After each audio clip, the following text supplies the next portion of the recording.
말씀 같이 한번 보겠습니다. 시편 133편 1절에서 3절까지인데요. 구약 성경 901쪽입니다. 제 성경으로는 그렇습니다. 1절부터 3절까지인데 제가 먼저 그리고 여러분 한 절 읽으시고 마지막 절은 같이 교독하시겠습니다. 1절입니다. 보라, 형제가 연합하여 동거함이 어찌 그리 선하고 아름다운고.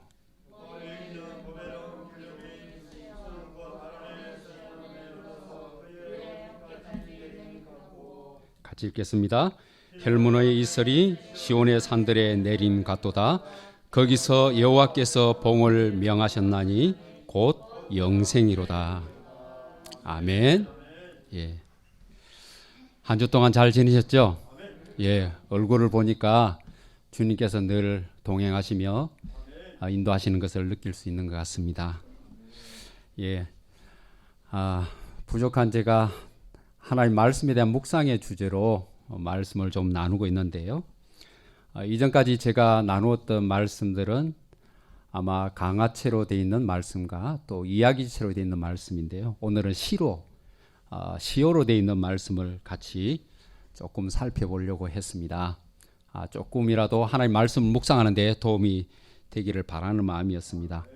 말씀 묵상하기 위해서 이 책 저 책 또 과거에는 한 10년 정도 전에는 큐티에 대한 세미나를 제가 또 인터넷 찾아서 꼼꼼하게 살펴보고 이렇게 했지만 또 과거에는 이제 성서 유니온에서 이제 세미나를 하는 걸 제가 참석했고 그 다음에 그 대표 목사님이 큐티몰을 인도하는 것을 또 오랫도록 제 친구와 함께 참석하기도 했었습니다. 그러면서 제가 느끼는 것 중에 하나는 실제로 많은 분들이 좀 복잡하게 가르치는 것이 그다지 크게 도움은 되지 않는다. 만약에 그분이 집중적으로 말씀 묵상을 의지를 가지고 본다면 좀 도움이 될 건데 그것도 그에게는 좀 복잡한 것 같다 하는 생각이 들었어요. 그러다가 저희 훈련 속에서 이제 큐티를 제가 담당 강의는 잘 하진 않지만 간사님들이 하고 훈련생들을 지도한 일을 계속 하다 보니까 그것도 좀 더 어려워하시더라고요. 그러니까 제가 내린 결론은 이것이었습니다. 날마다 주님 말씀을 주님께 들으려고 하는 마음을 가지고 다가가서 날마다 묵상하는 것, 그것보다 더 좋은 것은 없겠다 하는 생각을 했고요. 그러다가 이제 우리가 가르친 방법을 익숙해하지 아니하시고 또 어려워하기 때문에 제가 가르쳤던 방법은 적어도 한 3번 정도는 읽으라고 하시고 그 중에서 말씀이 와닿는 구절이 있으면 밑줄을 그으라고 이야기했습니다. 그리고 난 다음에 그 말씀을 중심으로 해서 하나님이 어떤 분인가 또 나에게 주시는 교훈은 어떤 의미인가를 묵상해 보라고 했습니다. 그러나 이제 우리가 묵상 훈련할 때 염려하는 것 중에 하나는 이것입니다. 자기도 모르는 사이에 묵상을 자꾸 그런 식으로 하다 보면 성경의 본문과 그 본문 전체가 말하는 의미와 다른 쪽으로 자기 주관적으로 자꾸 보는 경향이 짙어져 가지고 성경을 잘못 보게 된다라고 하는 거죠. 그러나 이제 저는 이런 생각을 했습니다. 가르치고 또 제 스스로 해보면서 만약에 그 사람이 늘 열려있는 마음으로 주님의 말씀을 들으려고 하고 또 한 가지는 날마다 그 말씀 큐티하는 그 본문을 가지고 묵상을 할 때 항상 그 본문 전체의 주제가 뭔지를 늘 붙여보는 습관을 익힌다면 그 본문으로부터 크게 벗어나지 않을 것이다. 성경 공부를 하는 것하고 물론 성경 공부하는 방식하고 또 큐티하는 방식이 또 깊이 들어가다 보면 같아집니다. 왜냐하면 성경 말씀이 명확하게 무엇을 말씀하시는 것인가를 찾아내야 하기 때문이죠. 그래서 같아지는 것이 있지만 그러나 또 다른 측면에서 보면 개인적으로 주님을 만나는 개인적인 특성을 가지고 있는 부분이기 때문에 큐티는 조금 성경 공부식보다는 조금 자유스럽다는 거죠. 그렇지만 중요한 것은 그 본문의 원 메시지로부터 벗어난다면 그것은 곤란하다라고 하는 거죠. 이 두 가지를 잘 균형 잡는다면 그건 어렵지는 않을 것이다. 그리고 이제 또 한 가지는 주기적으로 하나님의 말씀을 듣는 것들을 계속 하고 있다면 우리도 모르는 사이에 교정이 되어져 가고 있다라고 하는 것을 믿으라라고 말하고 있는 거죠. 제가 좋아하는 성경 구절, 늘 마음에 담고 있는 성경 구절 하나는 골로새서 3장 15절입니다. 그리스도의 말씀이 너희 속에 풍성히 가하여 그 다음에 모든 지혜로 피차 가르치며 건면하고, 거기 보면 피차 가르치며 서로 간에 서로를 통해서 배울 마음을 가지고 늘 길을 열어놓으라고 말하고 있습니다. 그리고 또 한 가지는 주님께서 우리를 서거의 성령을 통해 직접 가르치신다라고 하는 거죠. 그래서 늘 길을 그런데 어떻게 주님이 우리를 가르치십니까? 직접 성령을 통해서 영감을 주시고 가르치고 그 말씀을 열어주시기도 하지만 대부분의 많은 부분은 또 이렇게 가르치십니다. 믿음의 사람들, 그 분야에 대해서 전문적인 지식을 가지고 있는 사람들을 통해서 듣게 하심으로 우리를 배우게 하는 거죠. 그리고 인간은 또 궁극적으로 완전한 사람은 없는 것 같습니다. 우리가 밤에 밤하늘의 별을 보면 얼마나 아름답습니까? 우리 작은 눈동자를 통해서 그 거대한 우주를 내 눈동자 속에 담아서 그걸 볼 수 있다는 건 참 신비로운 것 같아요. 그럼에도 불구하고 피조물인 우리의 눈동자에 온 우주가 어떻게 다 담길 수 있겠습니까? 카메라가 있는데 그 카메라를 가지고 사진을 찍으려고 할 때 카메라가 초점이 맞지 않는다면 어떻게 선명한 사진을 얻을 수 있겠습니까? 그리고 아무리 잘 연마된 렌즈라 할지라도, 그리고 아무리 잘 초점이 맞는 렌즈라 할지라도 그 모든 자연 만물을 다 그 작은 렌즈 속에 다 담을 수 있겠습니까? 궁극적으로 하나님의 말씀을 이해하는 데 대해서는 우리가 한계가 있다라고 하는 것을 받아들여야 될 것 같고요. 역사적으로 수없이 많은 믿음의 훌륭한 성경에 대해서 지혜를 가지고 있는 학자들이 있었지만 그 학자들이 한결같이 완전하게 성경을 해석하지는 못했고 그 시대에 자기의 주신 지혜만큼만 해석했던 것 같아요.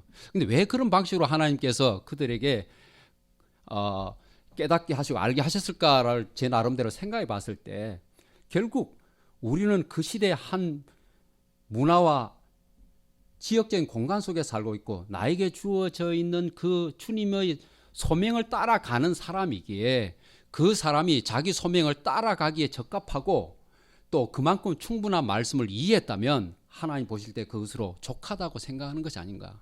어떻게 피조물이 하나님의 모든 지식을 다 담을 수 있겠는가 라고 하는 것이죠. 그런 면에서 보면 믿음의 거대한 사도들도 지식을 지나치게 쫓는 것은 피곤한 일이다. 특별히 전도서에 보면 그런 말을 좀 하고 있는 것을 볼 수 있는 것 같습니다.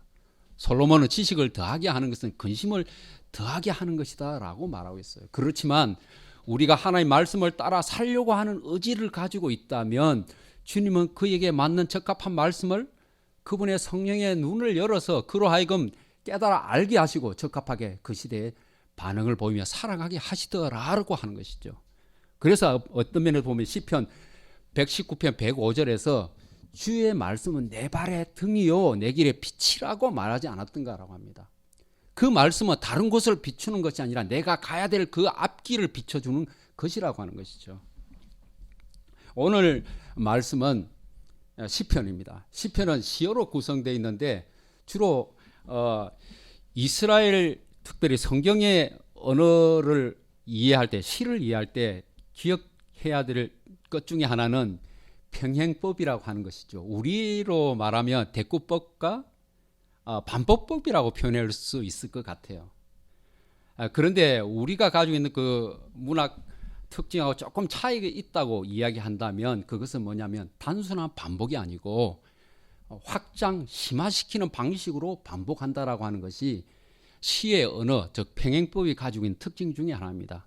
그래서 만약에 반복되고 있다면 다른 내용을 볼 것이 아니라 같은 내용이다. 근데 같은 내용을 그냥 단순하게 취급할 것이 아니라 그러나 좀 더 심화시켜주고 있다. 좀 더 폭넓게 이해하고 깊이 폭넓게 이해하도록 우리를 도와주기 위해서 그렇게 평행법적으로 반복하고 있다라고 이해하면 좋을 것 같습니다. 오늘 시편은 133편인데요. 우리가 잘 아는 내용일 것 같습니다. 1절에 보니까 보라 형제가 연합하여 동거함이 어찌 그리 선하고 아름다운고라고 하고 있습니다. 감탄사로 시작하고 있습니다.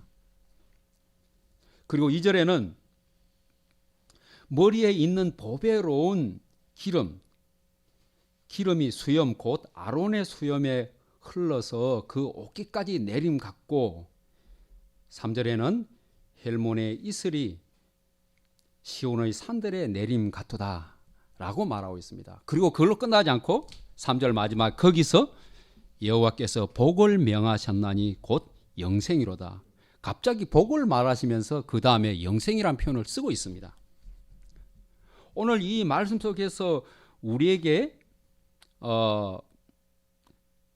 핵심 단어를 뽑으라면 어떤 것을 뽑을 수 있을까? 1절에서는 형제가 연합하여 동거함에 대해서 이야기하고 있습니다. 근데 연합하여 동거함에 대해서 이야기하고 있습니다. 하나의 공동체, 이스라엘 공동체가 모여 있는 것을 말하고 있는 거죠.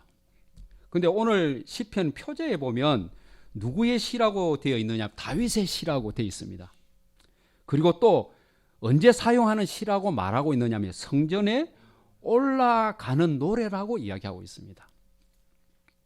근데 이 이야기는 다윗의 개인적인 시이면서도 이스라엘 공동체가 하나님이 성전이 있는 예루살렘에 올라가면서 그들이 부르는 노래, 이 노래가 같이 모여있는 상태에서 불려졌는지 아니면 그 순례, 다른 번역판에 보면 순례의 노래라고 이렇게 또 표현되어 있거든요. 그러니까 자기 집으로부터 예루살렘까지 하나님께 예배 제사를 드리러 올라갈 때 불렀던 노래의 의미의 특징으로 또 이해하고도 있습니다. 하여튼 하나님께서 이 시에 가지고 있는 그런 특징을 가지고 본다면 형제가 연합하여 동거함이라고 하는 단어는 단지 혈연, 한 아버지 밑에 있는 형제를 의미하는 것이 아니라 믿음의 공동체라고, 언약 공동체들에게 하는 메시지라고 하는 것을 볼 수 있을 것 같아요. 그렇게 본다면. 그런데 이것을 누가 쓰고 있느냐? 다윗이라고 하는 사람이 쓰고 있습니다. 다윗은 어떤 사람입니까? 다윗은 전쟁을 많이 한 사람입니다. 다윗은 하나님을 간절히 따라가는 사람이기도 했지만, 그러나 이스라엘 왕으로서 그 국가를 하나님 원하는 정상적인 궤도로 올려놓기 위해서 그 사명을 감당할 때 이 연합이라는 말과 정반대되는 것을 너무나 많이 경험했습니다. 전쟁을 치르했기 때문에 국가 간의 종족 간의 그 갈등을 온몸으로 담아였죠. 사실 다윗이라고 하는 인물은 하나님을 알았고 하나님의 창조 섭리도 알았던 것을 시의 내용을 전체 그가 쓴 시의 내용을 보면 알 수 있습니다. 하나님의 창조 세계는 모든 존재, 모든 사람들이, 모든 피조물들이 무엇을 누려야 하는 것이죠? 평화와 연합을 누리고 있어야 되는 거죠.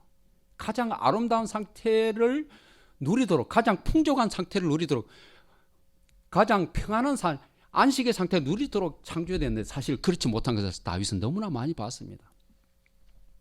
그리고 또 왕이 되는 가정 속에서 자기 민족이 둘로 갈라져가지고 서로 대립하는 극한의 대립을 경험했습니다.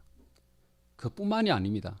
다윗은 자기 죄로 말미암아 하나님과 깊이 연합되지 못한 것을 경험했을 뿐만 아니라 또 한 가지는 그의 죄로 말미암아 형제들이, 자기 자녀들이 깊은 갈등을 하고 있는 것을 경험해야 했습니다. 말하자면 연합과 정반대를 너무나 많이 경험했기 때문에 연합이 어떤 가치와 의미가 있는데 뼈저리게 느꼈던 사람입니다. 그는 하나님의 이름으로 구속받은 백성이 주님 앞에 예배 드리기 위해서 올라와서 그들이 평화를 누리고 있는 그 광경이 얼마나 아름다운 광경인지를 너무나 잘 아는 사람입니다. 그래서 그는 그것을 이끌어서, 그런데 이런 공동체가 어떻게 되는 것이죠? 어떻게 세워지는 것이죠? 그는 이 공동체를 두 가지 이미지를 통해서 이야기하고 있습니다. 첫째는 2절의 핵심 단어를 꼽으라면 기름이겠죠. 근데 어떤 기름이냐? 보배로운 기름. 근데 그 보배로운 기름을 설명할 때 무엇을 가져오느냐 하면 아론의 머리 위에 부어졌던 그 기름, 그리고 그 머리 위에 부어져 가지고 이것은 무엇을 우리에게 보여주는 걸까요? 대제사장으로 하나님에게 세워졌던, 하나님과 이스라엘 백성 앞에 세워졌던 그의 역할은 무엇입니까? 대제사장으로서 언약 공동체가 하나님과의 관계가 깨어졌을 때, 또는 하나님과 더 깊이 관계를 들어가기 위해서 중요한 역할을 해야 되는 그 사람으로서의 기능으로 세워졌던 사람이죠. 근데 이 기능을 할 사람으로 세워지기에 합당한 사람이었을까요? 아론은? 그렇지 않죠. 하나님의 말씀을 받기 위해서 그의 동생 모세가 올라갔을 때, 시내 호렙산에 올라갔을 때에 그는 그의 백성들과 더불어서 송아지 우상 숭배, 송아지 상을 만들어서 하나님을 반영했고, 하나님 그 모습을 바라보시면서 심히 후회를 하고 탄식을 하셨잖아요. 그래서 다 진멸하고 모세를 통하여 새로운 족속을 만들고 싶어 하셨잖아요. 근데 모세가 중재자로서 그 역할을 하나님 앞에 만류하고,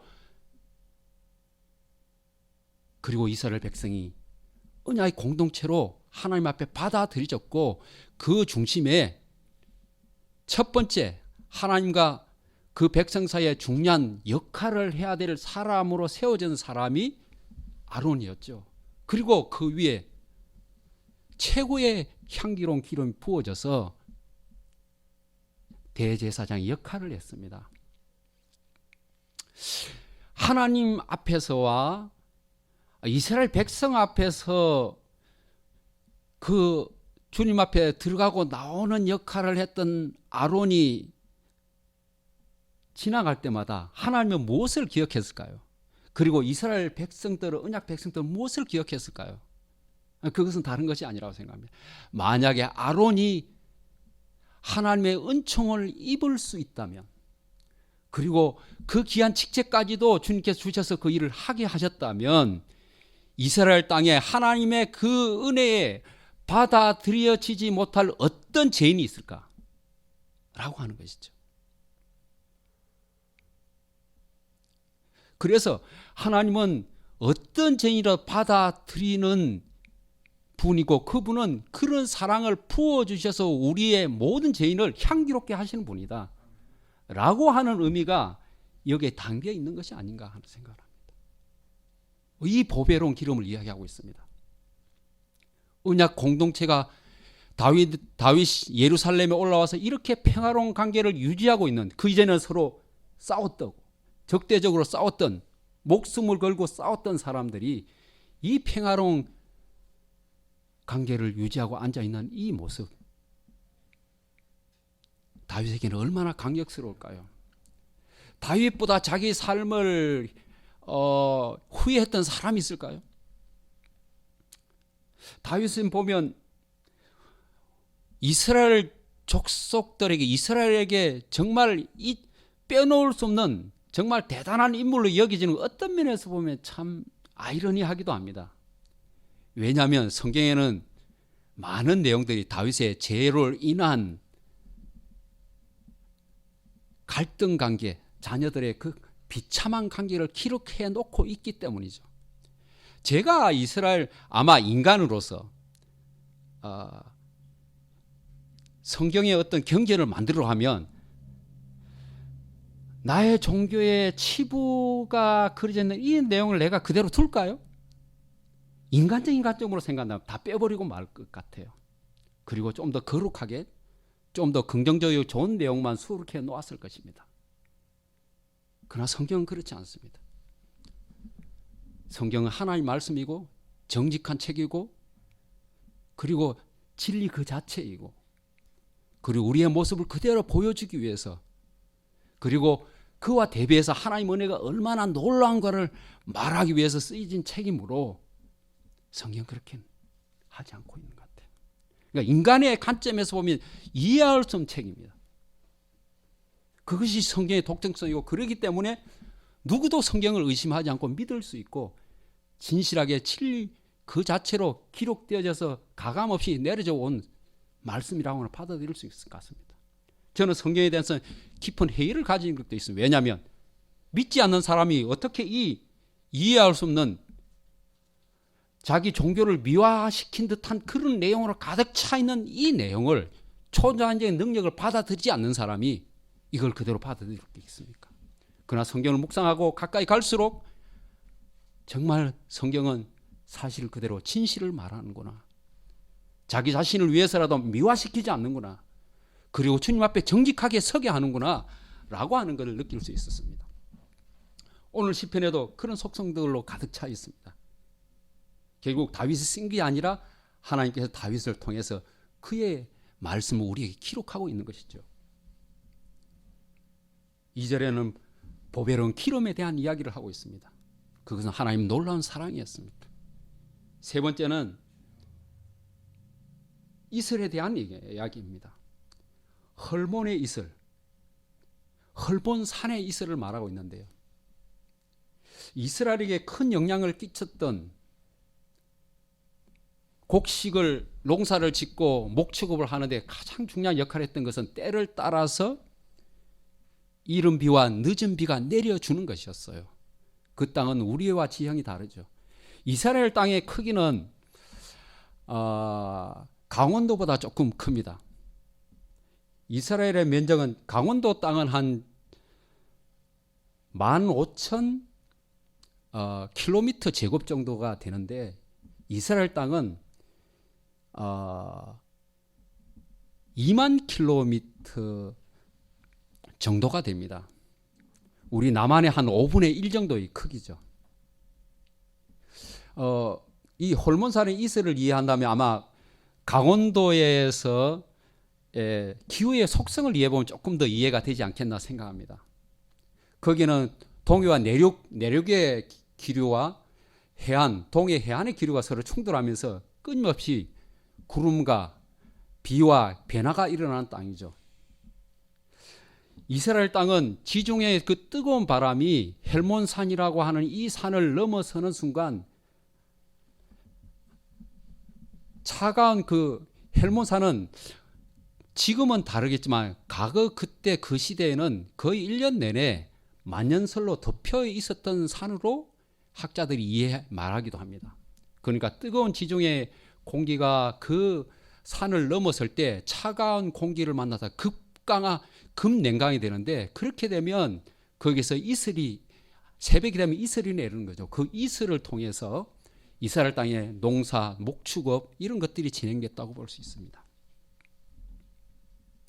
그러니까 헬몬산의 이슬이라고 하는 것은 이스라엘 땅의 이슬이 그 모든 필요를 공급해 주는 것처럼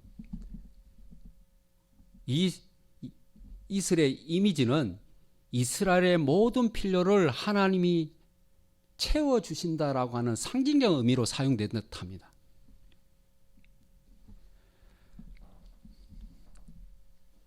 영적인 공동체가 하나님과 깊은 교제를 만나 새로운 공동체와 평안을 누리게 되고 뿐만 아니라 그 백성들을 하나님 부르신 순간부터 하나님 나라에 가는 순간까지 계속해서 동행해 주시고 그의 필요를 채워주심, 이것이 제 나름대로 이 말씀을 시편을 묵상한 의미가 아닌가 생각을 해봅니다.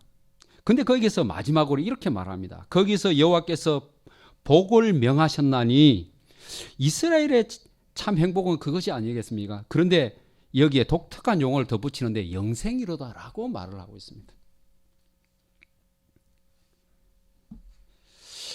우리가 하나님 나라에 가서 영원히 영생을 누릴 때 우리는 어떤 모습일까요? 그리고 거기에 모이는 사람들은 어떤 모습일까요?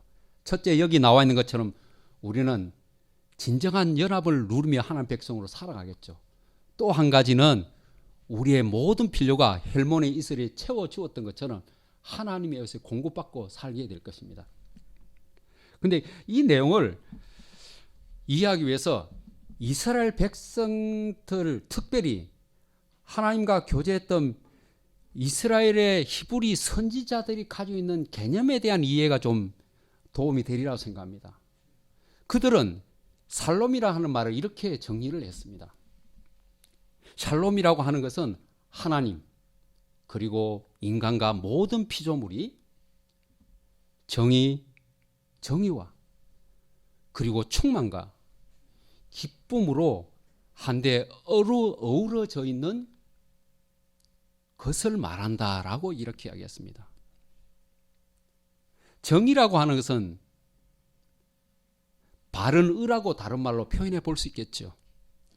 다른 말로 하면 좀 의미는 다를 수 있겠지만 진리 안에라고 할 수 있을 것 같아요.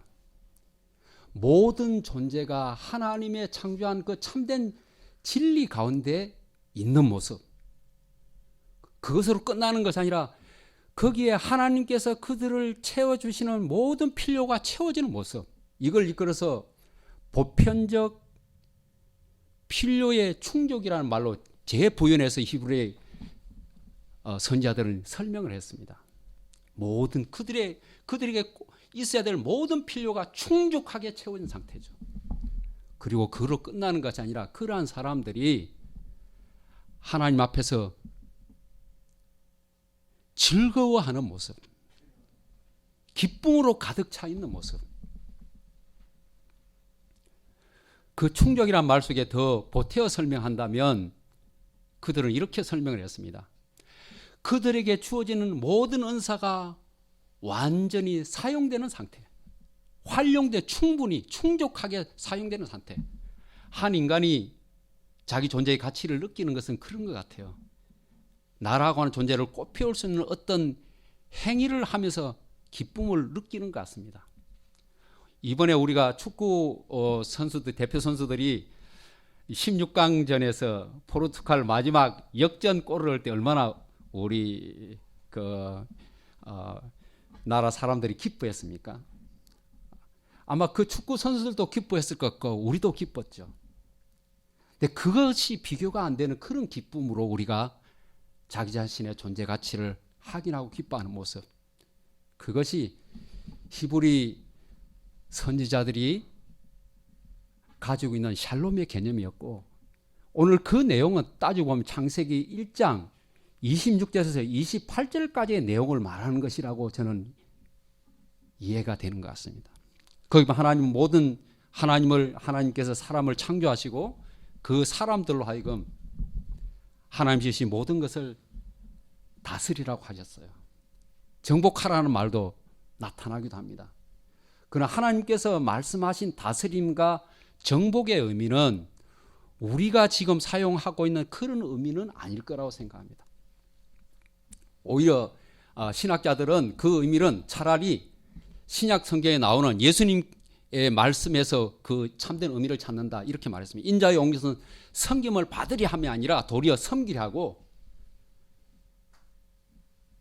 모든 사람을 그 피로 대속하려고 왔다라고 이야기했어요. 예수님 거기서 온 우주의 주인으로서 자기의 것을 활동을 뭐라고 표현했나? 섬김이라고 표현했습니다. 그거는 어찌 보면 원예가가 아름다운 꽃송이 하나를 피워내기 위해서 그가 가지고 있는 모든 지식을 사용해서 그 꽃의 진정한 가치를 실현시켜 주는 것, 그것이 원예가를 비유해서 표현한다면 섬김이 아닌가, 다스림이 아닌가, 통치가 아닌가라고 하는 거죠. 어떤 사람을 만나면 아이는 살아납니다. 근데 어떤 사람을 만나 아이는 죽어가는 거죠. 하나님이 우리를 만나 주셨을 때 비로소 사람이 자기의 진정한 가치를 찾고 그리고 행복해하고 기뻐하는 것 아니겠습니까?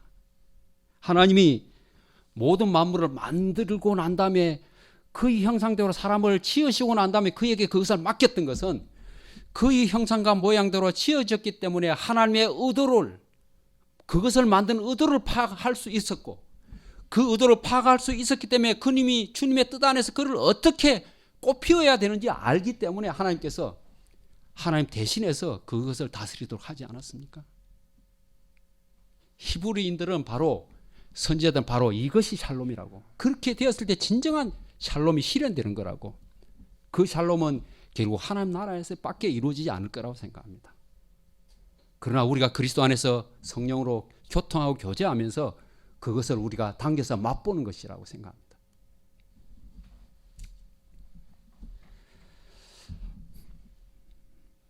오늘 주님께서 우리가 이런 삶을 살아갈 수 있도록 우리와 동의한다고 생각합니다. 그분 나라 가기까지 우리가 맛보면서 살아가도록.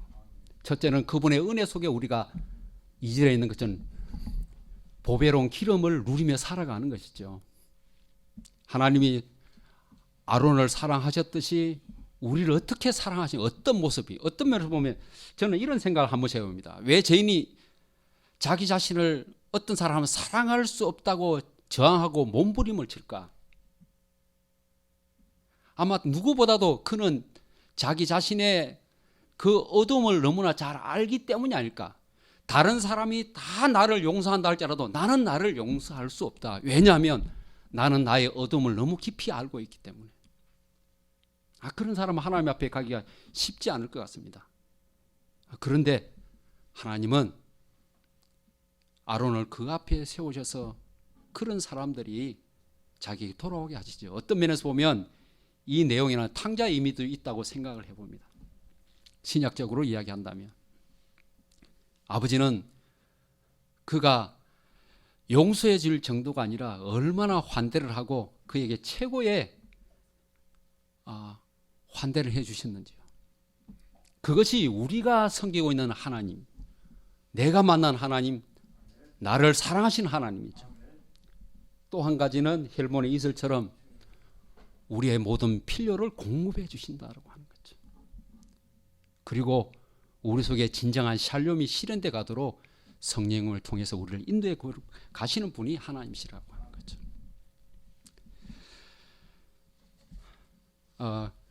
큐티에 대한 강의를 한다면 사실 저보다는 우리 고 목사님께 더 잘 하시리라고 생각합니다. 그렇지만 이제 저 나름대로 또 해왔기 때문에 저보고 큐티에 대한 마무리를 하라고 한다면 이렇게 이야기를 드리고 있습니다. 날마다 주님을 만나라. 내가 개인적으로 주님을 만나야 한다. 어떻게 만나느냐 하면 말씀을 가지고 우리가 만날 수밖에 없잖아요.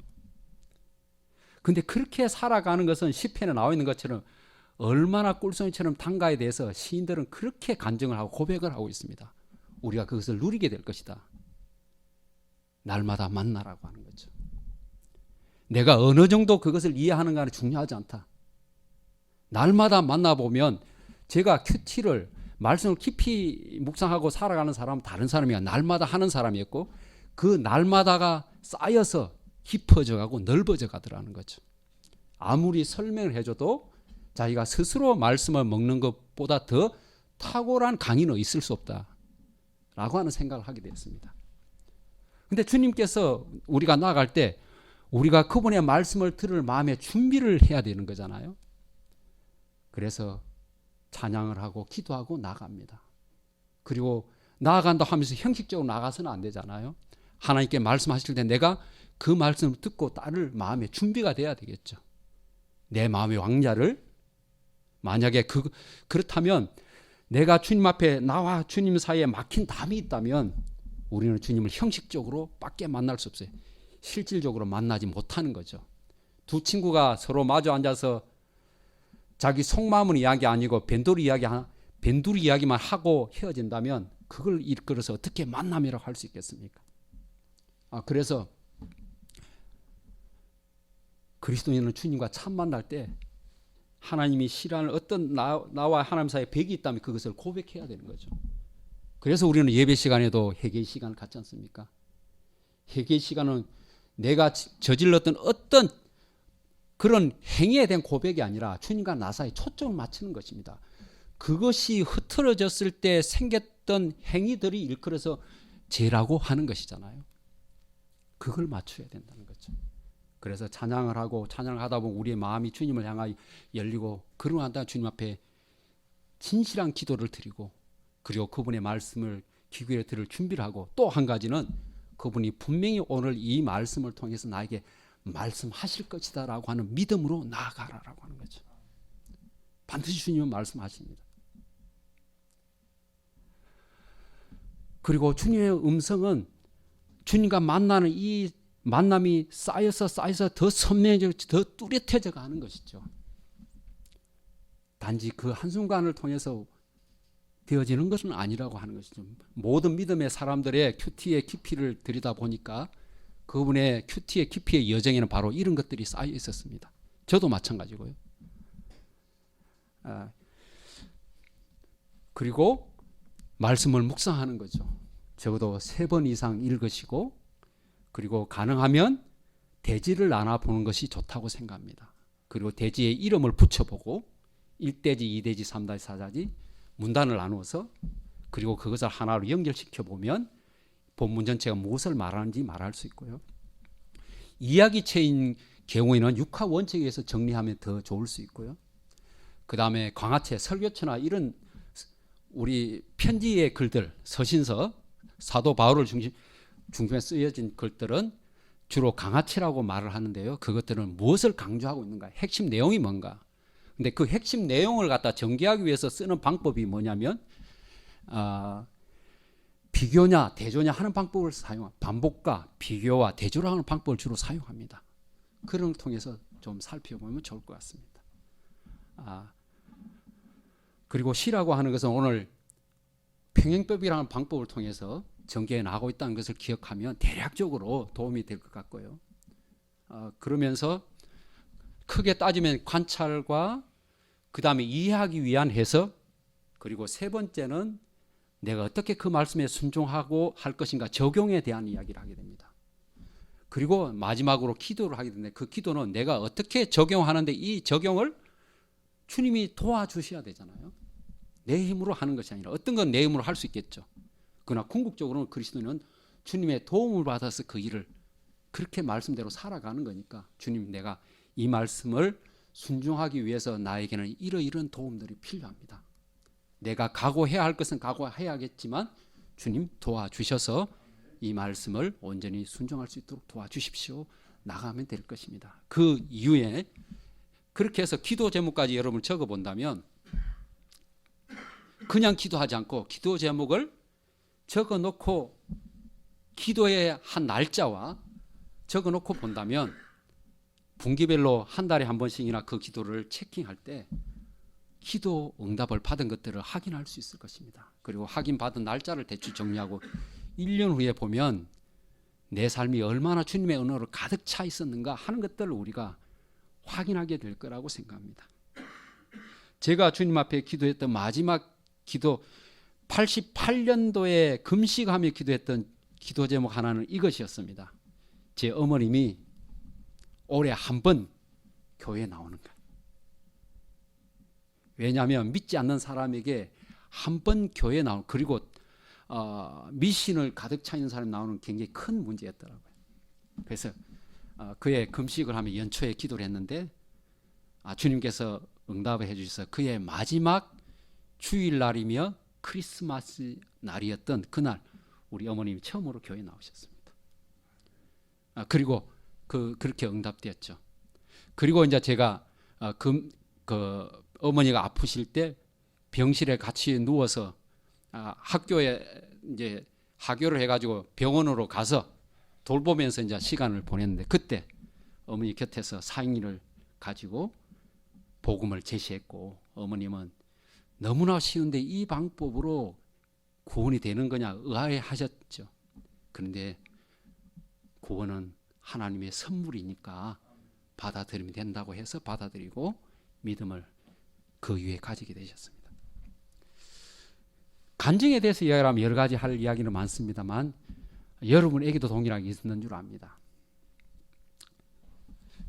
단지 한 가지 마지막으로 말씀드린다면, 날마다 내가 말씀을 통해서 주님을 만나자, 그 시간을 내가 정해놓고 만나자라고 하는, 정 바쁘다면 한 절이라도 읽고 하루를 기도하며 지나가자라고 하는 이야기를 드리고 싶습니다. 같이 한번 기도하며 오늘 이 시간 마무리하고자 합니다.